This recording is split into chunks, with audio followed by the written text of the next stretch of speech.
Assalamualaikum warahmatullahi wabarakatuh. Apa kabar semua? Semoga tetap sehat ya. Bersama saya kita akan memanfaatkan fitur-fitur dalam G Suite for Education. Kali ini kita akan membuat kelas maya menggunakan Google Classroom. Kita ketikkan di browser classroom.google.com. Klik tanda plus di pojok kanan atas, kita mau gabung dengan kelas atau buat kelas. Kita buat kelas karena sebagai guru kita misalnya kasih nama kelas 7A. Ini kita kasih wali kelasnya misalnya Rina. Mata pelajarannya misalnya bahasa Indonesia. Kita buat. Beda akun G Suite dengan Gmail biasa. Di sini ada kode kelas, ini bisa dibagikan kepada siswa untuk bergabung di kelas kita. Ini kita salin link undangan, nanti kita sebarkan. Bagaimana cara gabung kelas? Kita klik plus tanda di pojok kanan atas di beranda, kemudian pilih gabung kelas, kita masukkan kode kelas yang sudah dibagikan, lalu klik gabung. Buat link Meet, ini untuk membuat webinar, kita klik simpan. Ini kita bisa pilih tema. Di sini sudah ada bahasa dan sejarah, ada matematika dan sains, ada seni, olahraga, lainnya. Pilih tema kelas. Nah, ini upload foto. Misalnya kita mau ganti foto kelas. Nah, bisa ambil dari desktop. Kita gunakan sebagai tema kelas. Misalnya ada 7A, 7B, 7C, maka ini kita salin. Nah, ini kita tinggal ganti kelasnya. Misalnya 7B, wali kelasnya. Kalau kita mau posting sesuatu, masuk menu forum, kemudian kita ketikkan di kolomnya segera kumpulkan tugas misalnya. Nah, ini pesannya untuk siapa? Apakah untuk semua kelas atau kelas tertentu saja? Apakah untuk salah satu siswa? Ini bisa kita atur. Centangnya tinggal dihilangkan. Nah, kita juga bisa menambahkan, melampirkan file, link YouTube, dan seterusnya. Nah, posting ini bisa juga dijadwalkan atau disimpan sebagai draft. Kalau kita posting sekarang, tinggal klik posting. Nah, untuk komentar, ini bisa kita mention. Misalnya kita ketik add, huruf depannya aja, nanti akan muncul email dari orang yang kita mention. Boleh menggunakan add atau tanda plus. Ini ada juga setelan kelas seperti namanya, deskripsi kelas tadi. Misalnya semua siswa sudah masuk di dalam kelas, maka kode kelasnya ini bisa kita nonaktifkan atau di reset. Misalnya pingin kode yang lebih cantik, kita bisa reset. Ini link undangannya, tinggal di copy. Forum, untuk forum siswa dapat memposting dan memberi komentar. Siswa yang memberi komentar hanya pengajar yang dapat memposting. Tugas kelas di forum ini bisa tampilkan lampiran dan detail, tampilkan notifikasi yang dipadatkan atau sembunyikan notifikasi. Ini kalau kita nyalakan berarti hanya guru yang dapat melihat item yang dihapus. Evaluasi wali misalnya, kita lihat contoh. Jadi tugas anak-anak yang sudah dikumpulkan beserta nilainya, email yang akan didapatkan oleh wali kelas. Nah, ini kalau dinyalakan, wali kelasnya akan mendapatkan.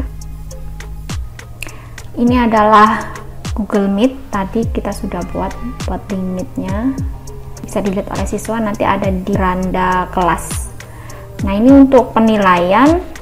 Apakah siswa bisa melihat nilai keseluruhan, poin total, atau bobot nilainya berdasarkan kategori. Nah, ini kalau kita nyalakan, berarti nilai keseluruhan akan tampil kepada siswa. Ini setelannya kita simpan.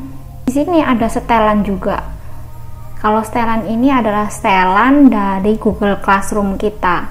Misalnya, apapun notifikasi akan masuk email, maka ini kita centang. Misalnya mau komentar anak-anak yang nggak usah dimasukkan, nah ini tinggal di off kan. Kita juga bisa ganti profil, foto profil, ada kalender. Nah, ini misalnya ada tugas atau apa. Sekarang kita coba upload tugas kelas. Oke, kita buat. Ini ada tugas, kuis, pertanyaan atau materi. atau gunakan kembali postingan. Kita coba misalnya tugas, kita membuat soal esai, misalnya kita kasih petunjuk pengerjaan soal. Kita bisa tambahkan materinya dari Google Drive, ada Drive bersama, ada Drive saya, kita sisipkan. Atau kita bisa masukkan link, upload file dari desktop, kita klik browse. Atau misalnya kita tambahkan link YouTube. Atau kita buat dokumen baru, pakai form baru, gambar, spreadsheet, slide, atau dokumen. Misalnya kita pilih dokumen. Nah, ini kita ganti judulnya. Pastikan ini sudah tersimpan. Melihat status dokumen. Kita enter. Nah, ini sudah disimpan ke Drive. Otomatis akan masuk ke lembar tugas kita. Siswa dapat melihatnya aja, ngedit file, atau buat salinan. Jadi siswa punya file ini di Google Drive mereka yang bisa mereka edit juga. Kita klik buat salinan. Kemudian ini tugasnya apakah untuk satu kelas aja atau semua siswa, ini bisa kita atur.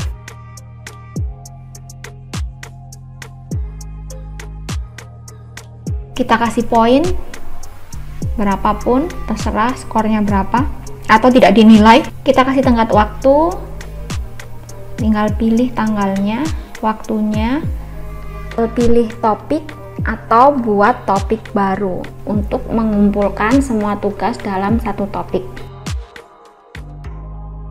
Kemudian kita bisa menambahkan rubrik. Kita kasih judul, rubrik, teks eksplanasi, deskripsi kriteria, membuat teks eksplanasi. Nah, ini poinnya berapa? Misalnya dapat 100. Levelnya 100 itu adalah sangat baik. Deskripsinya misalnya kita bisa menambahkan level berikutnya, misalnya ini poinnya 85. Baik. Kita copy. Misalnya dalam satu tugas ini terdapat 2 buah tugas yang berbeda, maka rubriknya akan berbeda. Maka ini kita bisa klik tambahkan kriteria. Misalnya ini untuk rubrik. Nah, ini karena belum diisi, kita bisa hapus. Nah, ini kita hapus. Klik simpan. Nah, tugas anak-anak juga bisa kita lihat apakah dia mengambil dari internet. Maka kita bisa ini klik periksa plagiarisme. Kita lanjutkan. Nah, seperti itu. Tugaskan, ini bisa kita jadwalkan. Misalnya tugas ini nanti akan diposting secara otomatis. Ini kita bisa ganti nama, bisa hapus, atau bisa salin linknya nanti dibagikan ke siswa. Ini juga bisa kita edit. Di sini ada tampilan Meet, Google Calendar, ada folder Drive kelas. Jadi semua tugas kelas dalam Google Drive kelas. Kita bisa juga menambahkan anggota kelas. Kita misalnya mau kolaborasi dengan guru lain, maka kita tinggal ketikkan email guru lain, diundang pengajar. Kita juga bisa menambahkan siswa. Siswa atau guru yang mendapatkan undangan harus klik gabung di email yang mereka terima. Nah, berikutnya kita bisa melihat tugas yang telah dikerjakan oleh siswa.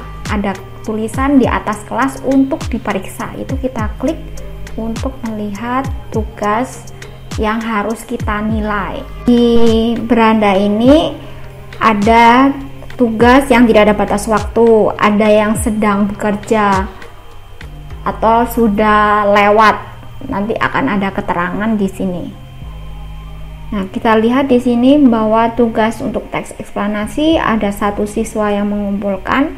Untuk tugas teks eksplanasi di kelas lainnya ada 2 orang siswa yang sudah mengumpulkan. Nah, ini tinggal kita klik, kita bisa masukkan nilainya, langsung kita ketikkan nilainya di sana. Kemudian kita klik kembalikan. Nah, di sini kita bisa kasih feedback kepada siswa. Nah, kita klik kembalikan. Tugas para siswa juga bisa kita urutkan berdasarkan statusnya. Nah, untuk memeriksa kelas lain, kita klik garis 3 di pojok kiri atas. Nah, ini untuk kelas lainnya dengan tugas yang sama, ada 2 responden. Kita lihat tugas, klik lihat tugas di pojok kiri bawah. Kita masukkan nilainya. Untuk melihat rekap nilai siswa, bisa klik gambar roda, salin semua nilai ke Google Spreadsheet. Nah, ini sudah ada di sini. Ini juga bisa kita bagikan dengan guru lain, misalnya kita mau menggabungkan nilai dengan guru di kelas lainnya, misalnya kita klik selesai, atau kita juga bisa download nilainya, disimpan di desktop kita dalam bentuk file CSV.